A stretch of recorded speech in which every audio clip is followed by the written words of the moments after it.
ஒரு நிமிஷம் கேளுங்க. சில வீட்ல பெண்கள் கத்திக்கிட்டே இருக்காங்க அப்படிங்கிற ஒரு ஒரு ஃபீல் கிடைக்கும்.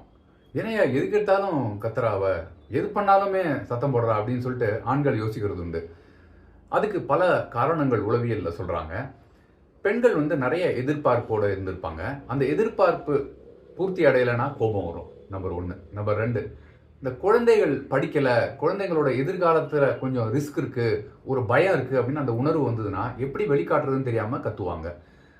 3வது, கணவன்ட்டேருந்தும், குழந்தைகள்ட்ட இருந்தும் அன்ப எதிர்பார்ப்பாங்க. அந்த அன்பு கிடைக்கல அப்படின்னா, ஏன்னா அவங்க வெளில போயிட்டு எல்லாம் வேலை பார்த்துட்டு வர்றப்போ, களைப்பா வர்றதுனால, அந்த அன்பு திருப்பி ரெசிப்ரோகேட் ஆகல, கிடைக்கலன்னா பெண்கள் கோச்சுப்பாங்க. ரொம்ப முக்கியமான ஒண்ணு, மாதவிடாய் சமயத்திலயும், அது நிக்கிற நேரத்திலயுமே நெறைய ஹார்மோன்கள் மாற்றம் இருக்கும். அது உடல் உபாதைகள் நெறைய குடுக்கும். அந்த நேரத்துல கோபத்தோட வெளிப்பாடா அந்த கத்தல்கள் வரும். நாம எதுக்குன்னு காரணத்த புரிஞ்சுகிட்டு, அணுகுமுறை சரியா செஞ்சோம்னா, அமைதி இருக்கும் வீட்ல. Thank you so much. Bye.